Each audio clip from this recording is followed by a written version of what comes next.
नमस्कार, जनतंत्र टीवी में आप सभी का बहुत स्वागत है। मैं गरिमा श्रीवास्तव आपके साथ। बुलेटिन की शुरुआत करेंगे इस वक्त की अहम खबर से। प्रधानमंत्री नरेंद्र मोदी 6 मार्च को मुखबा के दौरे पर आ सकते हैं। हालांकि पीएम मोदी का 27 फरवरी का दौरा मौसम की खराबी की वजह से रद्द हो गया है। आपको ये भी बता दें कि मौसम विभाग के पूर्वानुमान जारी करने पर प्रधानमंत्री का दौरा कैंसिल करना पड़ा। मुताबिक मौसम विभाग ने बर्फबारी का येलो अलर्ट जारी किया है। तो मौसम विभाग ने येलो अलर्ट जारी किया। 6 मार्च को मुखबा प्रधानमंत्री और इसे लेकर के तैयारियों का जायजा भी सीएम पुष्कर सिंह धामी ने लिया है। 27 फरवरी का पीएम मोदी का दौरा होने वाला था, लेकिन मौसम विभाग के पूर्वानुमान की वजह से ये दौरा रद्द कर दिया गया, जिसके बाद अब अगली तारीख 6 मार्च की हो सकती है। 6 मार्च को मुखबा प्रधानमंत्री नरेंद्र मोदी पहुंच सकते हैं। और अब खबर पौड़ी गढ़वाल से है, जहां मुख्यमंत्री पुष्कर सिंह धामी 3 दिवसीय शहीद मेले के शुभारंभ कार्यक्रम में शामिल हुए। मेले का आयोजन शहीद मेला स्थल दुगड्डा में हो रहा है। वहीं कार्यक्रम में पहुंचे सीएम धामी ने वीर शहीदों को नमन किया। उन्होंने कहा कि शहीद चंद्रशेखर आजाद ने अपने शौर्य, साहस और संकल्प से आजादी के आंदोलन को नई दिशा दी है। सीएम ने वीर शहीदों को श्रद्धांजलि दी।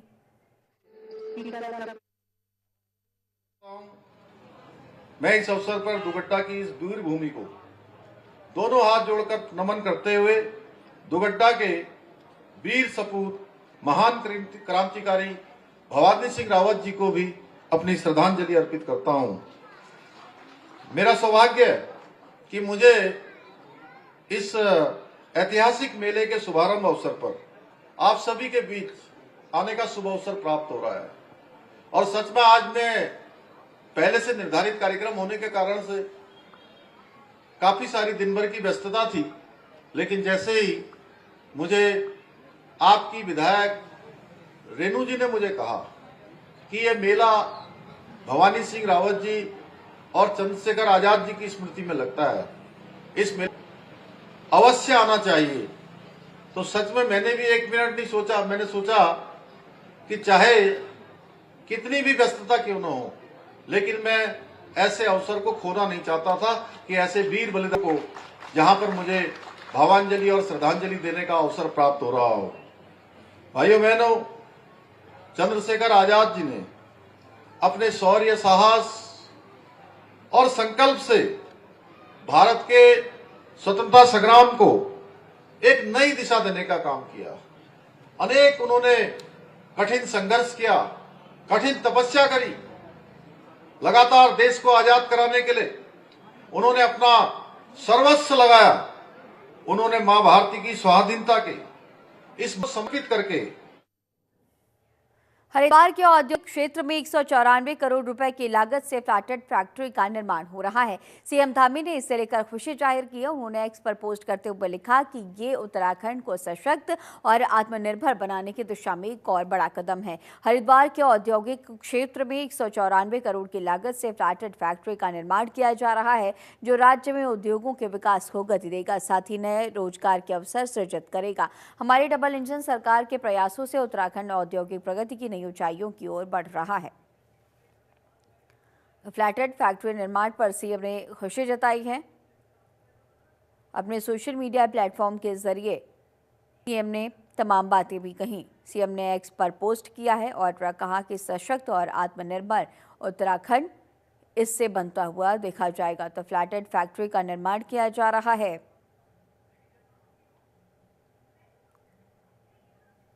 फ्लैटेड फैक्ट्री निर्माण पर सीएम ने खुशी जताई। अपने सोशल मीडिया प्लेटफॉर्म एक्स के जरिए उन्होंने पोस्ट किया और कहा कि सशक्त और आत्मनिर्भर उत्तराखंड यही हमारा संकल्प है।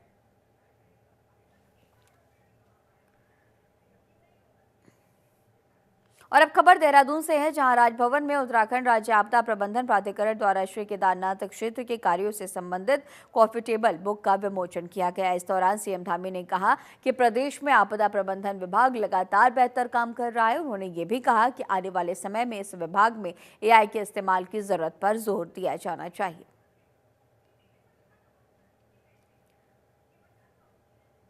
आए थे, आपसे भी भेंट करी होगी, मेरे पास भी। वो कह रहे थे इस पर जो है शोध चल रहा है कि 17 दिन सुरंग के अंदर लोग रहते हैं और पूरी तरह से फिट और स्वस्थ होकर बाहर निकलते हैं। ऐसे अनेक आपदाएं, कभी रेणी की आपदा है, कभी बर्णावत पर्वत की आपदा है, कभी अतिवृष्टि की आपदा है, देहरादून से लेकर हमारे एल धारचूला तक में, चमोली के तपोवन की आपदा। कोई ऐसा क्षेत्र, अतिवृष्टि, कभी भूस्खलन, कभी बादल फट जाना, कभी अभी इस पर घनसाली में 3 बार मैं गया। तो इन आपदाओं से हमको तैयार रहना है, नवाचार को अपनाना है, एआई को, क्योंकि आने वाला समय एआई का है। मैं तो चाहूंगा कि हमारा जो आपदा प्रबंधन विभाग है पूरी तरह से एआई को, उसके लिए और हमें संसाधन भले ही लगाने पड़े।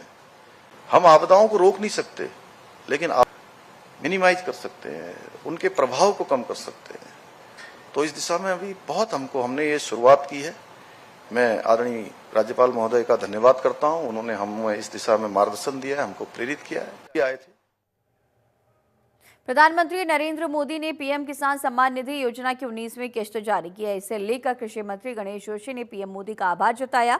डीबीटी के जरिए इस किश्त को किसानों के बैंक खाते में ट्रांसफर भी किया गया। इस मौके पर देहरादून के सरखेत गांव मालदेवता में कार्यक्रम का सीधा प्रसारण किया गया है। वहीं देहरादून के सरखेत गांव मालदेवता में आयोजित इस कार्यक्रम में कृषि मंत्री गणेश जोशी ने कृषि कार्यों को सुगम बनाने के लिए प्रदेश की स्वयं सहायता समूहों को सहायता चेक बांटे। वहीं सहायता चेक पाने पर स्वयं सहायता समूह की महिलाओं ने सरकार का आभार व्यक्त किया है। आज किसान सम्मान निधि की 19वीं किस्त 9 करोड़ 80 लाख किसानों के खाते में भागलपुर से सीधे मोदी जी के द्वारा डाली जा रही है। 22,000 करोड़ रुपया डाला जा रहा है, जो डीबीटी के माध्यम से सीधा किसानों के खाते में जाएगा।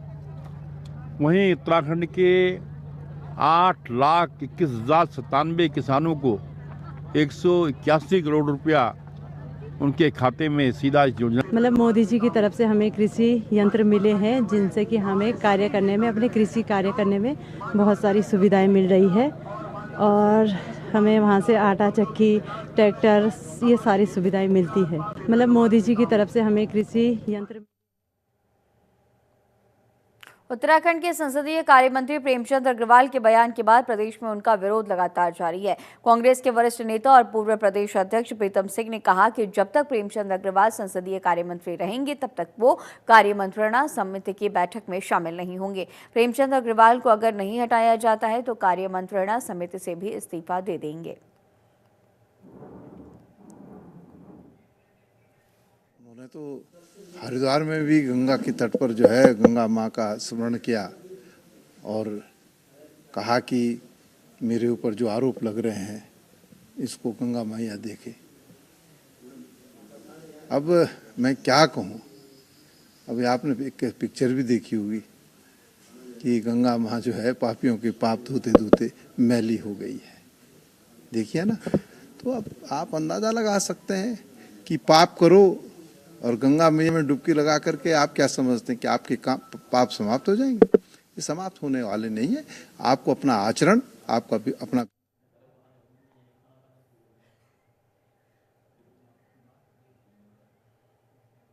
उत्तराखंड में वित्त मंत्री प्रेमचंद अग्रवाल के बयान को लेकर घमासान मचा है। वहीं इस पर बीजेपी कांग्रेस सामने आ गई है। इस खबर में क्या है खास, देखिए हमारी से खास रिपोर्ट में। प्रेमचंद अग्रवाल के बयान पर बवाल, कांग्रेस ने बीजेपी की नीयत पर उठाए सवाल। उत्तराखंड विधानसभा के बजट सत्र के दौरान कैबिनेट मंत्री प्रेमचंद अग्रवाल के बयान से उठा बवाल शांत होने का नाम नहीं ले रहा। इसे लेकर अब जहां बीजेपी प्रदेश अध्यक्ष महेंद्र भट्ट और कांग्रेस प्रदेश अध्यक्ष आमने सामने आ चुके हैं, तो वही सबसे पहले सुनिए, तो आपको सबसे पहले सुनवाते हैं मंत्री प्रेमचंद अग्रवाल का वो बयान जिस पर विपक्ष निशाना साध रहा। माननीय अध्यक्ष जी, मैं इसका आप ये विषय हो जाएगा बाद में, पहले इसी में बात हो जाए। मतलब कोई बात है क्या? मतलब पहाड़ी देश क्या ये उत्तराखंड किसी पहाड़ के लोगों के लिए बना जो, और पहाड़ में है कौन? कोई मध्य प्रदेश से आया, कोई राजस्थान। तो सुना, मंत्री प्रेमचंद अग्रवाल कह रहे हैं कि प्रदेश में केवल पहाड़ की बात क्यों, और बात भी सही है। कोई भी राज्य उसके प्रत्येक नागरिक से मिलकर बनता है, उसके निर्माण में सभी का समान योगदान होता है। लेकिन अगर किसी को मुद्दा ही तलाशना है तो बात और है। इसके साथ ही उन्होंने ये भी कहा कि कांग्रेस समाज को बांटने की बजाय विकास पर प्रतियोगिता करे। यदि ये दुष्प्रचार समाप्त हो सकता है, मैं तो कह रहा हूं, मैं उनके चरणों में लौट के माफी मांगने को तैयार हूं। लेकिन आप दुष्प्रचार करना तो छोड़िए, समाज को बांटना तो छोड़िए। आप इस विकास के लिए आइए ना। मैं तो 1000 बार आपको आह्वान किया कि आइए मेरे इस उत्तराखंड के विकास के लिए, मैं आपके साथ चलने को तैयार हूँ। आप आइए तो सही। विकास में कहाँ है वो जरा बताएं तो सही। क्या हमारा उत्तराखंड जो आज 25 साल का हो रहा है, हम इसे आगे ले जाने का जो माननीय मुख्यमंत्री जी आह्वान किया है, क्या हम उनके आह्वान को आगे बढ़ाने के लिए अपने आप को आगे नहीं ला सकते? जो माननीय प्रधानमंत्री जी कह रहे हैं 2047 तक देश जो है एक पूरे विश्व भर में एक और अच्छे ढंग में एक विश्वगुरु के रूप में आए, एक नेतृत्व प्रदान करे। क्या मेरे उत्तराखंड का उसमें योगदान नहीं होना चाहिए? कैबिनेट मंत्री प्रेमचंद अग्रवाल पर विपक्ष हमलावर हुआ तो वहीं बीजेपी ने भी पलटवार कर दिया। मोर्चा रोमदार प्रदेश अध्यक्ष महेंद्र भट्ट ने उठाया। उन्होंने कहा कि प्रेमचंद अग्रवाल ने यदि किसी की भावना को आहत किया तो उसके लिए वो माफी मांग रहे हैं, लेकिन वो व्यक्ति बेवजह भाजपा को बदनाम करने की साजिश रच रहे हैं। उन पर संवैधानिक कार्रवाई की जाएगी। अभी हमारे मंत्री हैं, लगातार चौथी बार के विधायक हैं, तो ये कहना हर बार ज्यादा मतों से जीतते हैं। तो ऐसा नहीं कि एक पक्ष विचार किया जाए, लेकिन क्योंकि जब विषय समाज के बीच में दुष्प्रचार का चलता है तो पार्टी दिशा निर्देश ही दे सकती है। और हमने उनको इस बात के लिए बहुत कड़ाई से कहा है कि इस प्रकार की जो शब्दावली है और जिसमें राज्य का वातावरण खराब होता है उस प्रकार वो संयम बरते हैं। लेकिन मुझे बताते खुशी भी उसके लिए, पहले तो उन्होंने कहा कि मेरा दूर दूर तक इस प्रकार का कोई भाव नहीं है, फिर भी किसी की भावना को ठेस पहुंची है तो उन्होंने खेद प्रकट किया है, उन्होंने माफी भी पार्टी स्तर पर मांगी है। और मैं कह सकता हूँ कि इस प्रकार का माहौल कम से कम इस पर रुकना चाहिए। बार पलटवार में कांग्रेस प्रदेश अध्यक्ष करण महारा ने भी एंट्री ली और कहा कि बीजेपी को खुली चुनौती में देता हूँ।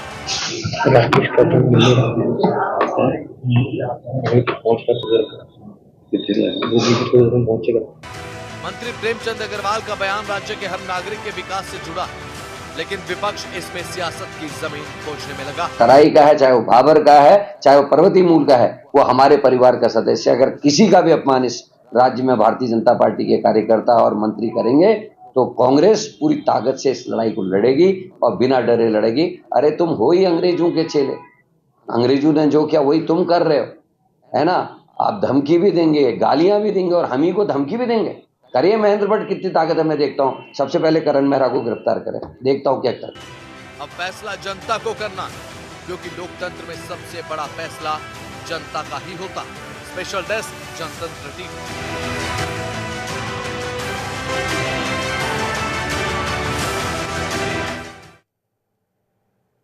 और हरिद्वार में मंत्री प्रेमचंद अग्रवाल के बयान को लेकर उत्तराखंड किसान मोर्चा भी सामने आ गया है। मंत्री प्रेमचंद अग्रवाल के समर्थन में उतरे उत्तराखंड किसान मोर्चा ने ज्वाइंट मजिस्ट्रेट को ज्ञापन सौंपा। इस दौरान गुलशन रोड ने कहा कि जिस तरह से उत्तराखंड में पहाड़ मैदान की राजनीति की जा रही है, उत्तराखंड किसान मोर्चा इसकी घोर निंदा करता है। उन्होंने ये भी कहा कि पहाड़ मैदान के नाम पर मंत्री प्रेमचंद अग्रवाल को टारगेट किया जा रहा है, ये बंद होना चाहिए। उन्होंने ये भी कहा है कि प्रदेश सबका है, इस तरह से प्रदेश का माहौल खराब करना ठीक नहीं है।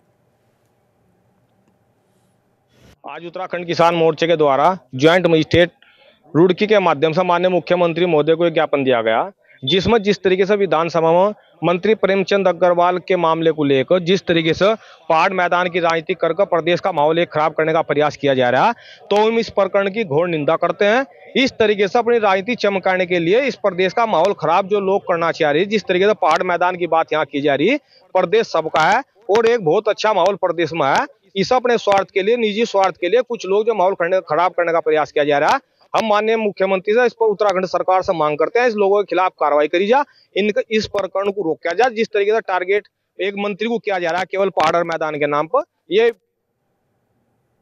उत्तराखंड में स्मार्ट मीटर को लेकर लगातार विरोध जारी है। एक ओर जहां सरकार इसे आम जनता के लिए हितकारी बता रही है, वहीं तमाम लोग इसे सरकार की ओर से पूंजीपतियों को लाभ पहुंचाने वाली नीति कह रहे हैं। इसे लेकर प्रमुख ऊर्जा सचिव ने स्पष्टीकरण दिया। उन्होंने कहा कि स्मार्ट मीटर लगने से बिजली उपभोक्ताओं की रीडिंग या बिलिंग संबंधित शिकायतों में कमी आएगी। साथ ही वर्तमान में स्मार्ट मीटर बिना शुल्क के बदले जाएंगे। उन्होंने ये भी कहा है कि स्मार्ट मीटर अत्याधुनिक बिजली मीटर है, जिसका कंट्रोल उपभोक्ता के हाथ में रहता है।